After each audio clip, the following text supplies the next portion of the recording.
this part, I'd like to ask you some questions about yourself. Let's start with what you do. Do you work or do you study? Oh, I'm a student. And what subject? I'm studying MSc Marketing. And why did you choose that subject? Oh, because analytics is big now. Big data is everywhere. And I had a previous experience in SQL, so I decided to come here and study analytics. And what do you hope to do with that degree after you finish? Oh, I hope to work as a data scientist in the future, yeah. Why? Like I said, like big data is everywhere, and I really like SQL and data. I like everything about data. So this degree gives me the opportunity to study it in more detail than I knew previously. So I think, yeah, it is a good opportunity to start a career in data analytics and data science. Okay, now let's talk about your free time. What do you like to do in your free time?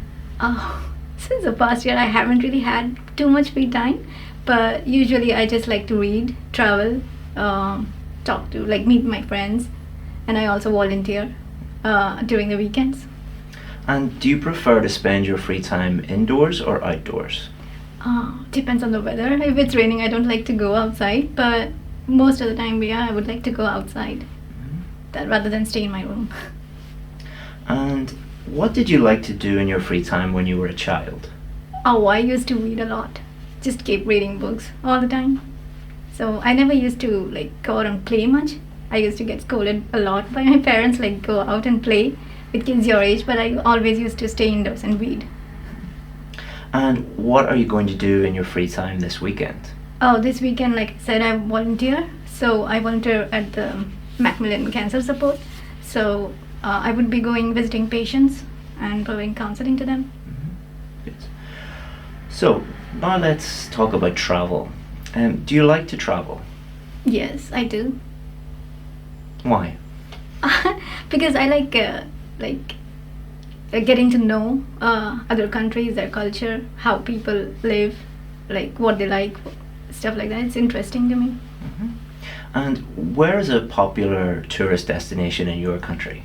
Oh, in my country, people mostly like to go to Europe because it's like colder, and I come from a very warm country, so it's like a pleasant change for them. So most of us would like to go to America or anywhere in the Europe where it's colder. Is traveling abroad very popular in your country? Oh yes, it is. It is quite popular. So people mostly go travel during the summer, but it's always summer in India. So yeah, I think movies have a huge role to play in it because they show all these destinations where there is snow-covered mountains and all, and that's very fascinating for us because we don't really get snow, at least not where I come from. And where would you like to travel to in the future? Oh, there are still a lot of places in India that I haven't seen, so I might go out there as well. And I really like Bali, so Bali and Greece, yes.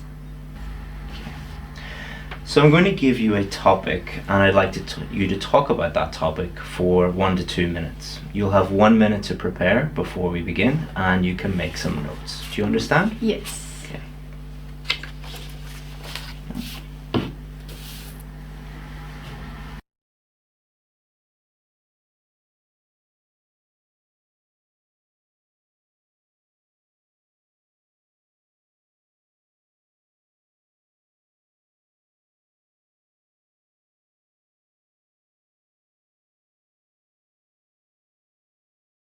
Okay, let's begin.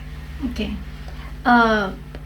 The type of clothing that I like to wear is mostly generally casual, but I wear different types of clothes on different occasions, like everyone else, I suppose.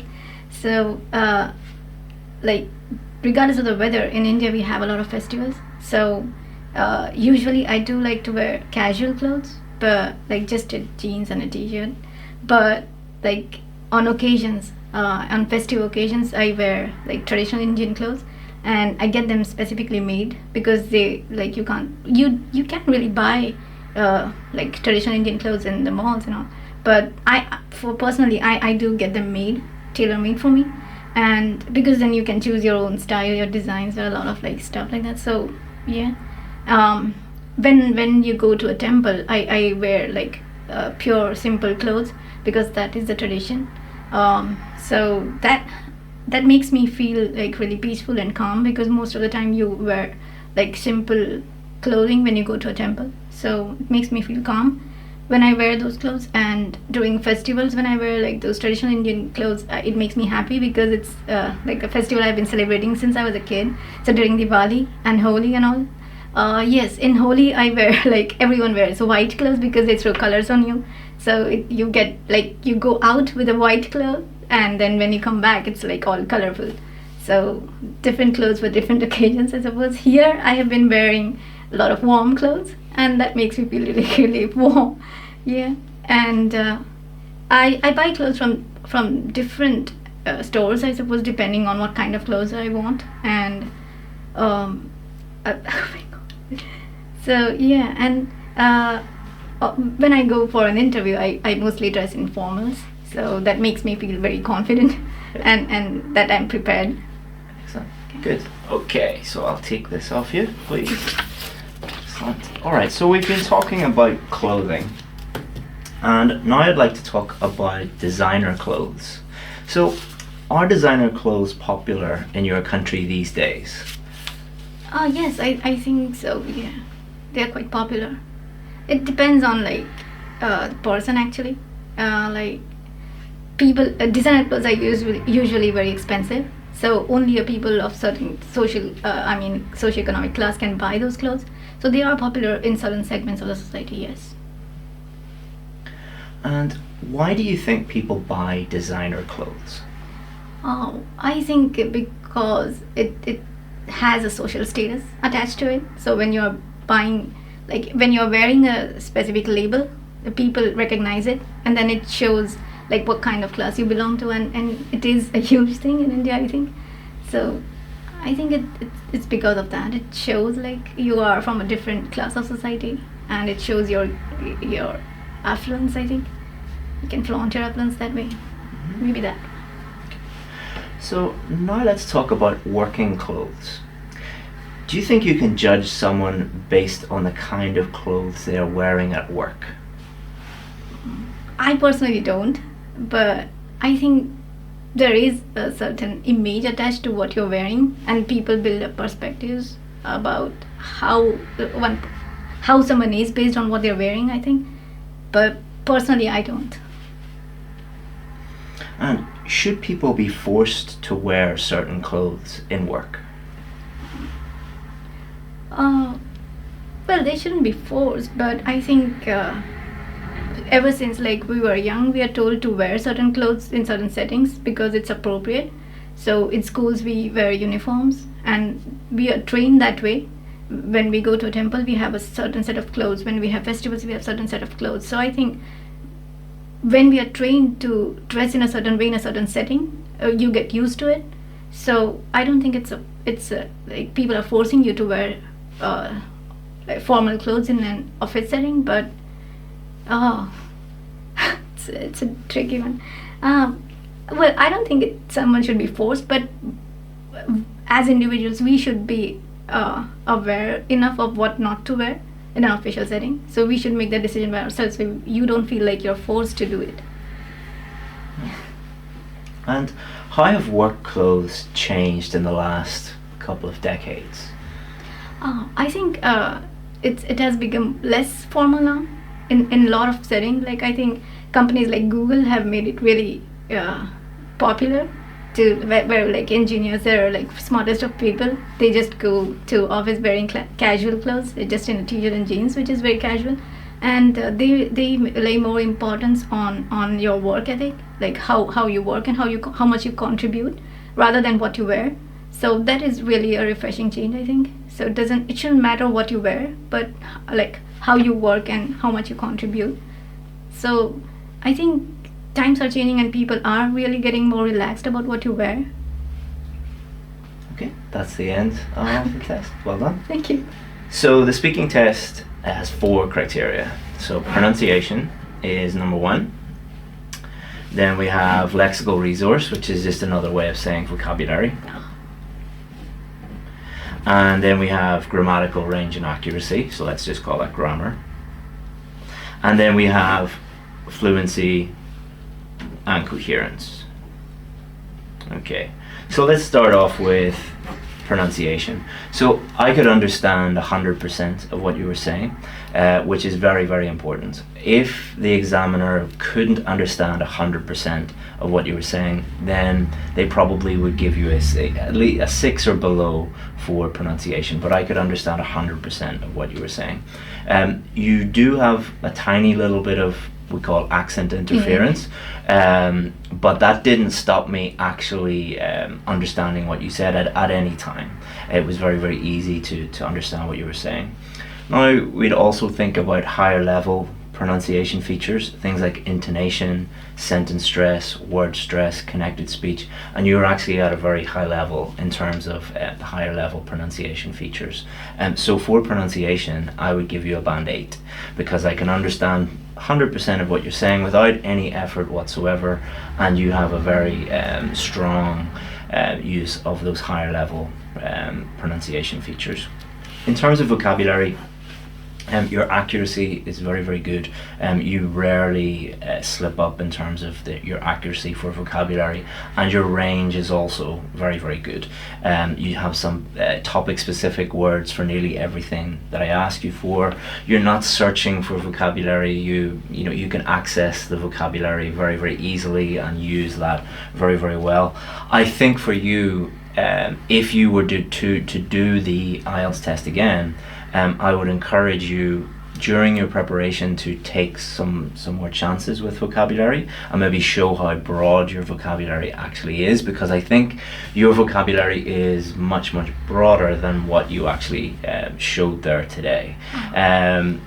But we didn't give you any coaching or anything like that before we did this.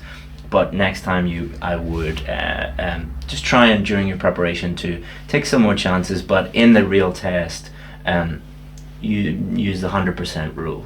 Only use vocabulary that you're 100% sure about. And grammar, you had a couple of very small slips, but the vast majority of your grammar was 100% accurate. Nearly all error-free sentences. You used a wide range of structures, complex sentences, simple sentences. You had no problem with tenses, so I asked you about the past, the present, the future. I asked you how things have changed since, how they changed over the last few decades. You had no problem with any of those tenses. So your grammar is probably your strongest point. I have no worries really with your grammar. You had a couple of little small problems, but that is totally natural. Even native speakers have little slips.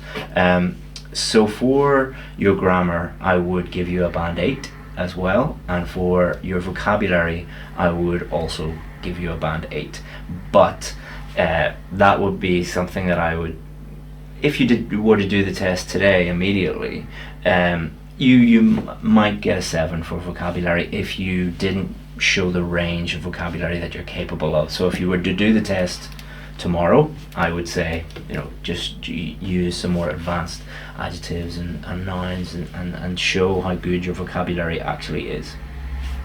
Your fluency is also very, very good. You don't speak with any noticeable effort, so you don't have to think about the grammar or the vocabulary. Linguistically, you're very advanced, so that doesn't affect your fluency, and you're able to speak without much effort at all. However, the one thing that I would say is your not your weakness, but this is something that many advanced students like you are not aware of, is that you need to develop your answers as much as you can, especially for part 3. So part 1, they're just normal everyday questions about yourself, but you were giving sometimes one word or just a few word answers. So I often had to say, like, why is this? So I said, what are you studying? And you just said, I'm studying this. And why do you like that? So if we were having a normal conversation, no problem, because that's totally normal to say that. But remember, you're in a test and the examiner has to judge your pronunciation, your vocabulary, your grammar, your fluency. So just one word answers, they don't have enough data to go on, really. They teach us differently in India then. They teach you differently? Yeah. What do they say? Because I have a tendency to just go on until they stop me, because that's what I saw on YouTube videos. Mm. But then they told me, like, just answer the question, don't go off on a tangent. Yeah. So I just stick to that. I think that's a few different things. So one, going off on a tangent, Yeah. you shouldn't do that, because that you're going to lower your score for coherence. And because coherence is did the answer make sense? Yeah. So if I ask you about clothing and you start to talk about your favorite music, that's a problem. What your Indian teacher was probably referring to might have been that, but it could also be that certain students just talk on and on and on and on as much as possible. And in part one, I know this is frustrating advice, but not too short, not too long. So what does that mean? So too long, the problem with that is the examiner has to ask you a range of different questions, so they will keep stopping you. And often students will be like, oh, what did I do? Did I do something wrong? And they will get very flustered. So a good teacher should not tell you, just keep talking on and on and on and on, especially for part one. So a good way to answer part one questions is answer the question and then give a little bit more detail or an example or an explanation, just a little bit more information for the examiner to judge your answer on and understand your answer fully for that question. So I don't like giving exact number of sentences, because then people are thinking about number of words and number of sentences. But for example, what do you study in university? I like to study data science, or I like to study business because, and then explain why you like it. Or what would you like to do in the future? I would like to be a data scientist because I really blah blah, you like this, you like that. Or I would love to work for Google because my brother works for Google, or something like that, a real example. Part two, you did very, very well in terms of coherence, because you spoke for the full 2 minutes, and you had a little slip at the end, but that's no big deal. The examiner is not judging you on one little slip, they're judging you on your whole performance, and you did very, very well for part two. Part three is the part where you really do need to develop your answers, because part one is just questions about you, whereas part three are more abstract questions about ideas in general. So I didn't ask you, what are your favorite clothes? I asked you, why do people buy designer clothes? Like a more abstract question. So that requires you to answer the question and then develop your answer, provide reasons for your answer, provide explanations, and then you could also develop by giving some examples. So one way you could immediately improve your coherence would be to throw in some examples in there. So for example, let me have a look at the question that we asked you. Let me give you, got it here somewhere. So the last question was, how have work clothes changed in the last few decades? And you talked about Google, and that was really good. You could also maybe talked about 20 years ago, what were software development companies or tech companies like? Should people be forced to wear certain clothes? You maybe could say, someone working as a police officer, yes, or someone, you're not being judged on the content. You're being judged on how you say it. As I said, fluency, pronunciation, grammar, vocabulary is not, the content is not important, but coherence is important, developing the answer, especially for part three. So I think if I was to give you any advice, that would be the main thing to work on, would be the coherence. Part one, give a little bit more information, and then part three, fully explain it, give some examples. And you can also answer them by saying, well, some people would think, yes, people should be forced to wear clothes, and this is why they would think this, and here's an example of this, for example, police. Whereas other people who work in the tech industry would say, absolutely not, you can wear anything you want, but I think personally this, so you can really develop it by looking at things from different angles. But the difficult things for most students are pronunciation, grammar and vocabulary. You don't have any real issues with those whatsoever. They take a very long time to improve. Fluency can take a long time to improve, no problems there. Coherence, you can improve it in a day. So you would be, I think that you could do even better than the last time you did the test, which you got at band 8. I think with a little bit of practice, you could do even better. All right. Thank you. Do you have any questions? Mm. Well done.